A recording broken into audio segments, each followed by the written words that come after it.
You are listening to Small Business Straight Talk with your host, Amber De La Garza.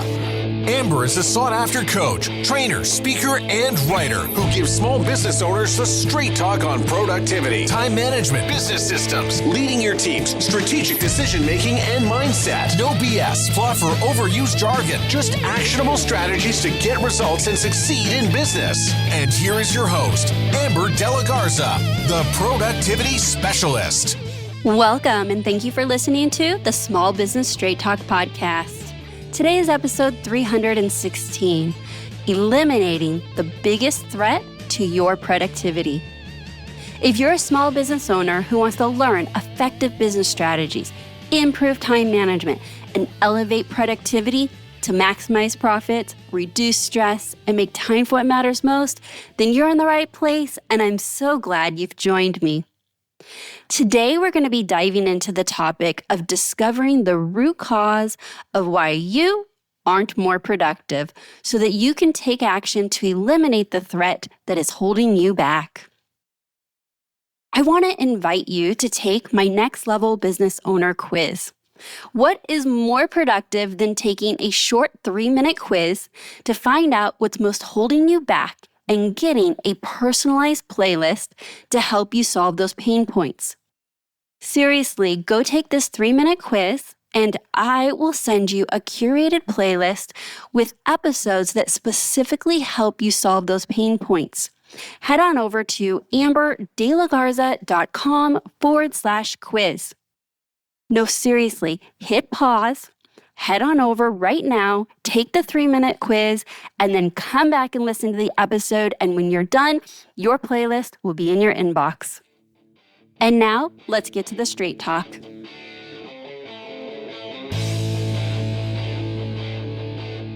When I work with my clients, I help them through their challenges with what would traditionally be associated with productivity and time management. I coach my clients on organization, business systems, email management, task and project management, time blocking, and these are just a few.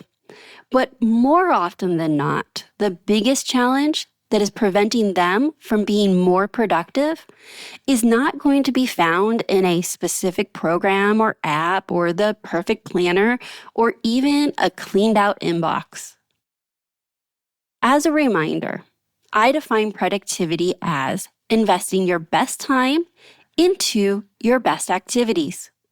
Your best time are those blocks of energized, distraction-free time that you're showing up your best and focusing on your best activities, the actions that are necessary to achieving your goals.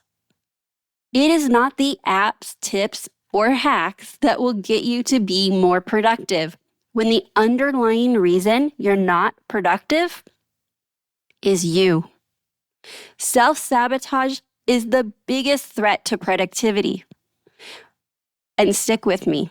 I have to tell you, this is great news because understanding that you are the problem empowers you to make the change so that you can be more productive and reach your goals.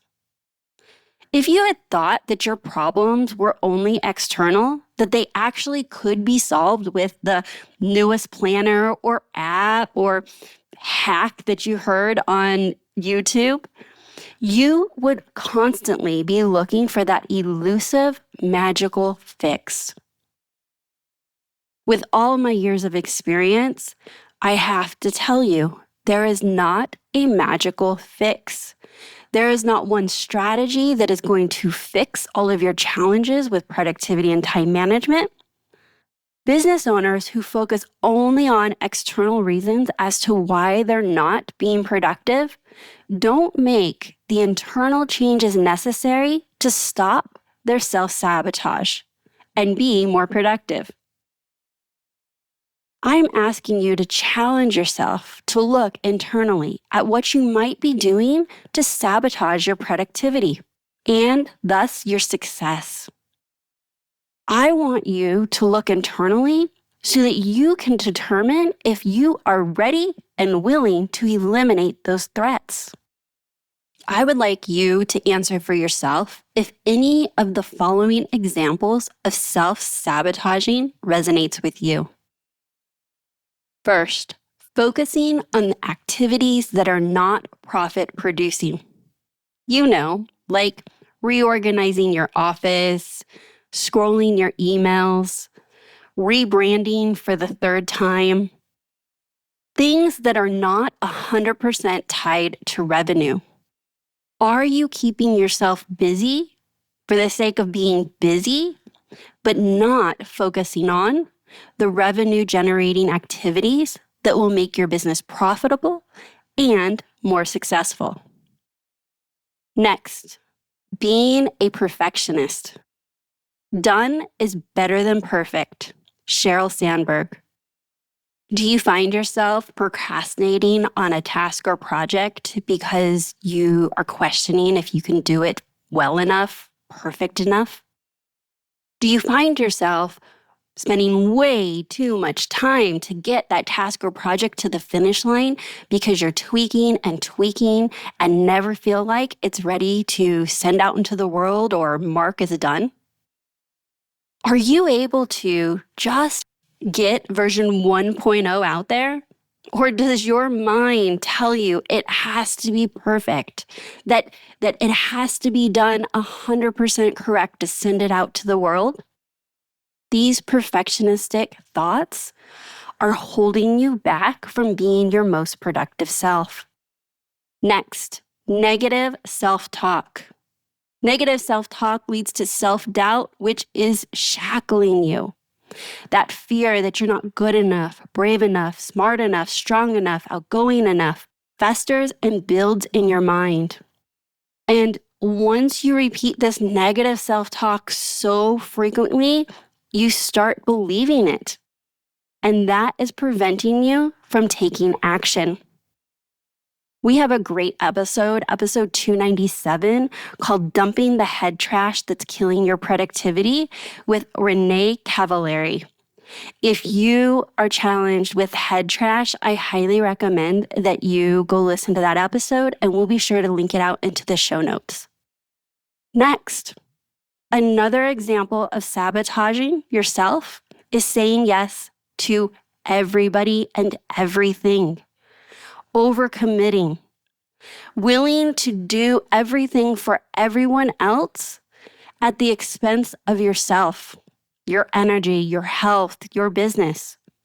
Saying yes to others' agendas for your time is saying a giant no to your own priorities.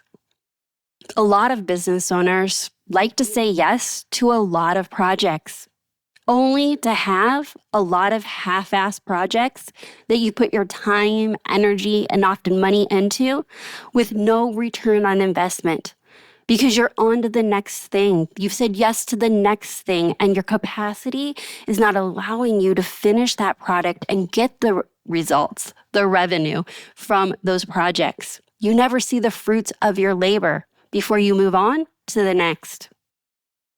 Another way that you could be sabotaging yourself is not planning your days and your weeks. It is vital to create a plan for each of your working days to ensure you're setting yourself up for success. It's also necessary to plan out your next few weeks to ensure you're hitting milestones on schedule to achieve long-term goals that you have for yourself and your business. Properly planned days and weeks set the foundation for amazing months and years. Benjamin Franklin says, if you fail to plan, you're planning to fail. Another example of self-sabotage is failing to create goals that align with your vision of success.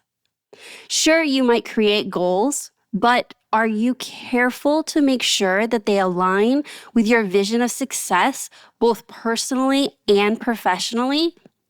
Instead of having goals that are working in opposition of each other in your personal and professional life.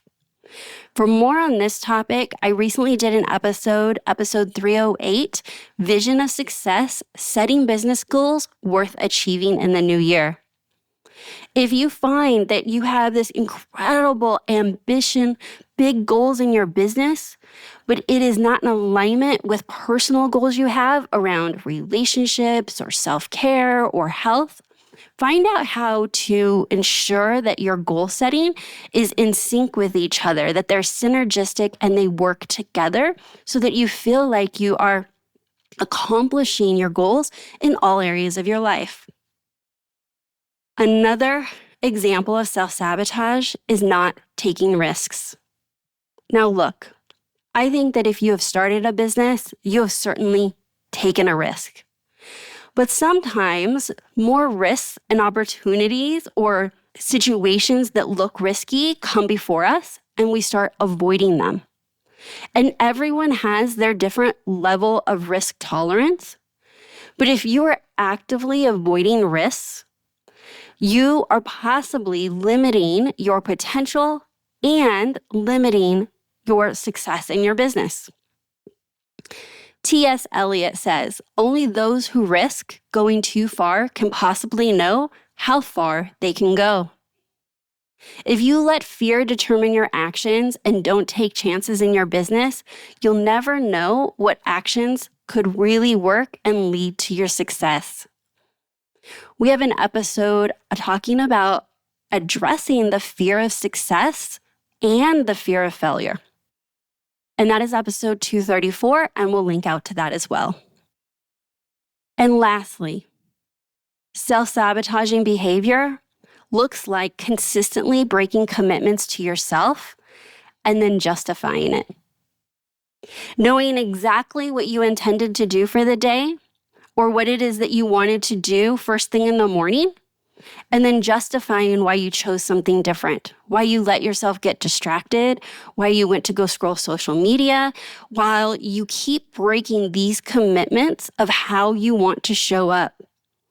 And it's not just about breaking the commitments, but then you go further and you rationalize and justify that behavior, and that keeps you from being productive and investing your best time into your best activities. Now, this one is huge because I believe that many of us actually do know what the activities are that will serve us best, that will allow us to reach our goals. But for whatever reason, we hold that time to work towards those goals less sacred than we do with meetings with other people, meetings with your clients or colleagues or somebody that asked you to go to coffee. You're not going to just not show up and then justify why you did a no call, no show. Except for you may find that you're doing that for yourself frequently. So, can we agree you likely engage in a bit of self-sabotage? I think we all do to some extent. And to be completely realistic, you're not going to eliminate all forms of self-sabotage. That's not the goal. But what if you are able to take action to drastically reduce the ways you shackle yourself by sabotaging your productivity? You'll be successful in investing more time and energy into the right activities that will grow your business. There is no magical wand to make you more productive. If you want long, sustainable change in your productivity, you must focus on what you can control. And what you can control is you.